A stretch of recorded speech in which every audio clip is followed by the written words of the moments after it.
Hold on a second, something doesn't seem right.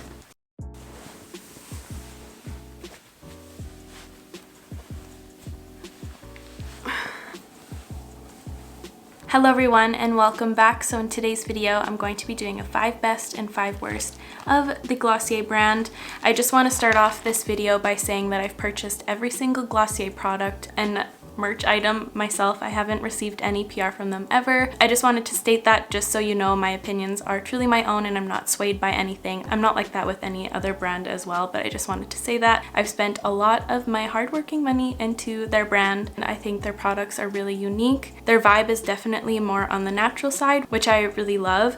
A lot of their products have become some of my holy grail products and products I turn to often. I also love their marketing, their packaging, their quality, just all of it I am a big fan of, but there are definitely a few products that I think could be improved or that simply just did not work for me.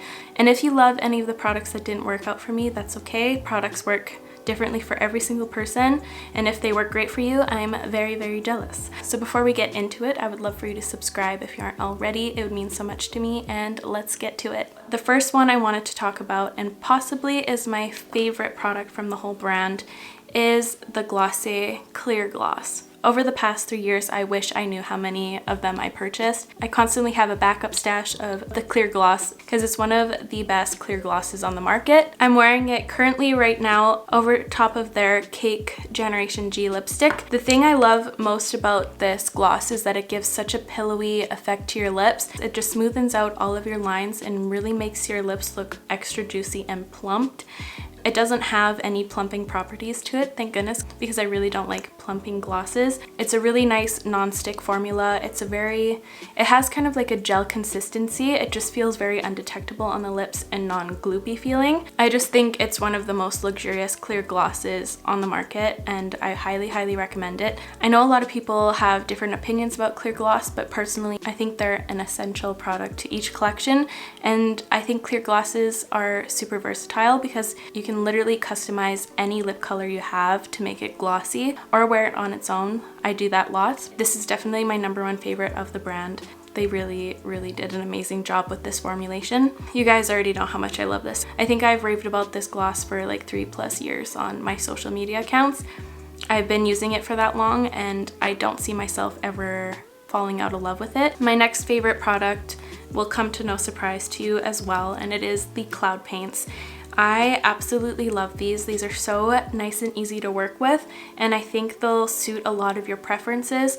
They're really nice because they're quite buildable, so they go on quite sheer so you're not overwhelmed with like a lot of product, and they do dry down. They don't leave a sticky or emollient feeling on your cheeks after they set. These are really amazing. They give such a nice natural flush look to your cheeks that looks like it's coming from within.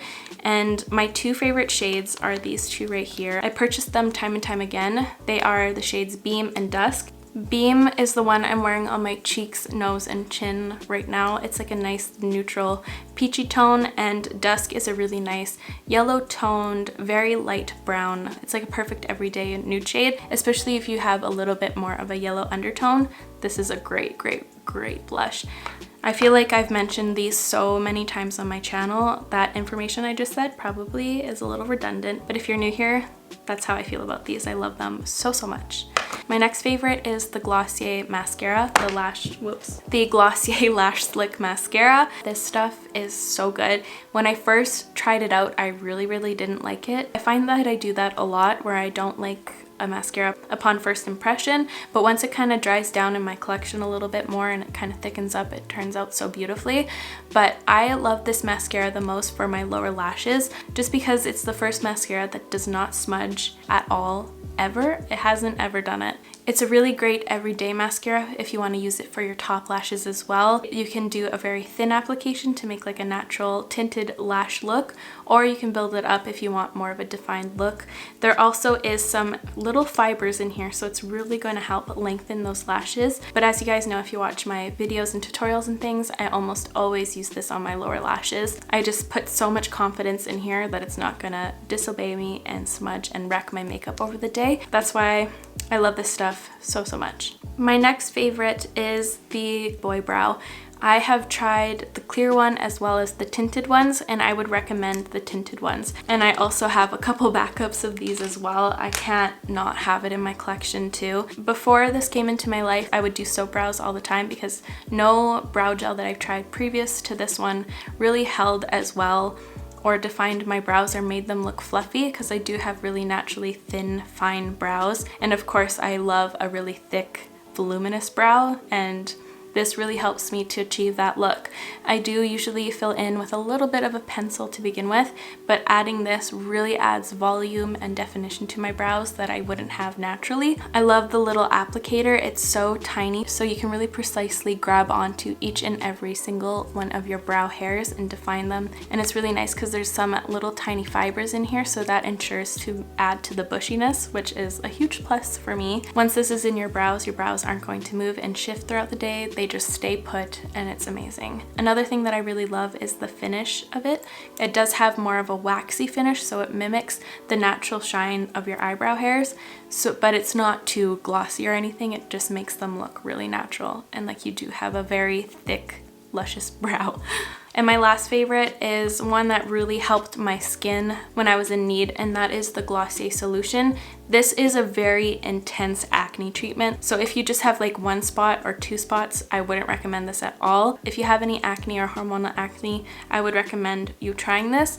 It may not work for everyone, but it worked for me so well. This is an exfoliating skin perfector. It has 10% AHA, BHA, and PHA salicylic acne treatment within a few days. I only pull this out when I am dealing with acne. I don't use this all the time. I only pull it out when I'm struggling. So I wouldn't use it right now, even though I do have a few spots. This isn't something I would use. It's a little too intense for at the moment. But when I was really struggling, this helped me like within a week. I couldn't believe it. It just really helped smoothen out my texture. It diminished my acne scars. It faded them so quickly, and it prevented a lot of acne from happening. This is a product that I give a lot of credit to, and it's really awesome to have on hand, especially if I try something and it breaks me out. If you get this, just use it once or twice a week because it is quite intense. You do have to build up your tolerance to this product, or else it's going to be way too intense for you. So once or twice a week, and then build up from there. But that concludes all of my favorites. I do love a lot of their other products that they offer. Like I love the Priming Moisturizer, Skin Tint Concealer, Brow Flick, Generation G lipsticks, the Wowder, the Halo Scope. Those are all some of my other very well-loved products, and these are my top favorites, the ones that I immediately think of when I think of Glossier, if that makes sense. I guess all the other products, I really like them, but I don't love them as much as these 5 right here. Now let's get into my not so favorites of the brand. So the first one I want to talk about is the Milky Jelly Cleanser. I've had this in my shower chilling for like 2 years. This is just like one of the worst cleansers I've tried, I think. It literally doesn't do anything. I use this only in dire needs when I forget my cleanser and I'm a little bit lazy and I don't want to like get my floor all wet and stuff to go reach across my bathroom and get my cleanser. I'll use this and suffer. Ugh, that's so dramatic. I don't like it because it doesn't do anything. It doesn't help remove any excess makeup. I usually do go in with an oil cleanser to begin with. I sometimes have a little bit of residual mascara or eyebrow product, whatever it is, on my face, and this won't get rid of it. A nice thing about it is that it doesn't overstrip your skin, but it does leave kind of like a oily film. Not really oily, it just feels like you're just rubbing conditioner on your face, if that makes sense. It's just not the most pleasant thing, and I don't feel clean after I use it. My favorite cleanser is the Fresh Soy Face Cleanser, and that is a bajillion times better than this stuff. I wouldn't recommend this at all. I think it's just been chilling in my shower for so long because I think the bottle is cute and to have in there, I don't know. It's not a good product and it's probably very expired. I should probably just get rid of it after this video. Might do that. The next one I want to talk about is the Balm.coms. These do not moisturize your lips for anything. They just add like a protective layer that just like calms them, kind of, but it doesn't help or nourish them underneath while it's on it. So it's just literally just covering the problem. It's not helping the problem. I still keep this around. I put it on my elbows and my knees because they're super dry if I'm doing self-tanner. But that's the only reason why I still carry this. This is the only reason why I still have it. I don't know why I can't like let go of it. I think it's because I have like a special attachment to all Glossier products because the packaging is so cute. I don't like them. If you're looking for a good nourishing lip balm that's gonna help your dry lips, do not pick this up. Don't let the packaging sway you like it swayed me, okay? It don't do nothing. The next thing I sadly decluttered in my autumn decluttering series, and that was the Night Shine highlighter.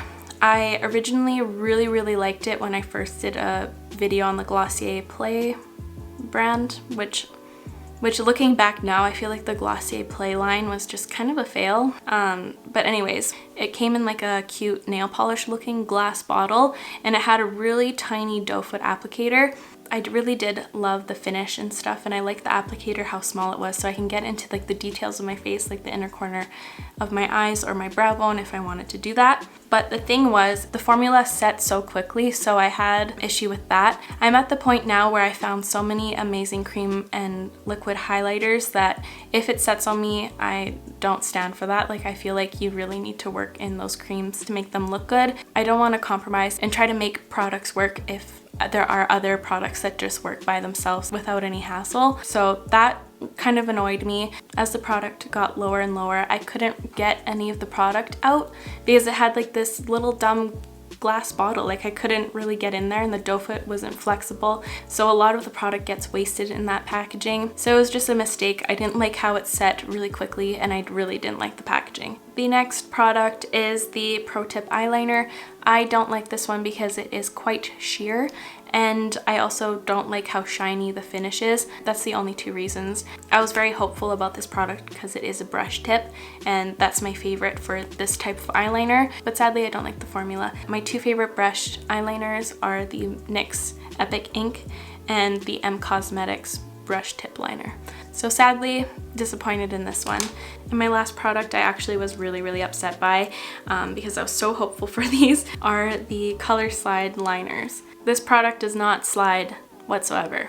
It is the most tuggy eyeliner I've ever come across. I was so sad because they came out with such unique colors, and I was so excited for them because I love using these types of eyeliners for so many different ways. I use them in the waterline, as winged liners, working with a brush, or I like to smudge them all over the lid for like a one shadow look or an eyeshadow base. But sadly, these are the most tuggy and cracky eyeliners I've ever come across. The only good use for these are in the waterline. They don't budge, which is really nice. They last a very long time, but for any other purpose, these are trash. Even when you do a winged eyeliner, it looks good to begin with, but as it dries down, it really starts crackling and it almost shrinks, so it makes it look very textured and unpleasant, and that just shouldn't happen. And the name itself is Color Slide, and they don't. But there you have it. Those are my 5 best, 5 worst of Glossier. I would love to know your favorites from the brand in the comments down below. That is all for me today, you guys. Thank you so much for watching. I really hope you enjoyed today's video and found it helpful. If you did, please give this video a huge thumbs up. It would help me out so much. I'll make sure to link all the products I mentioned in the description down below as always, and I will catch you guys in the next one. Love you. Bye.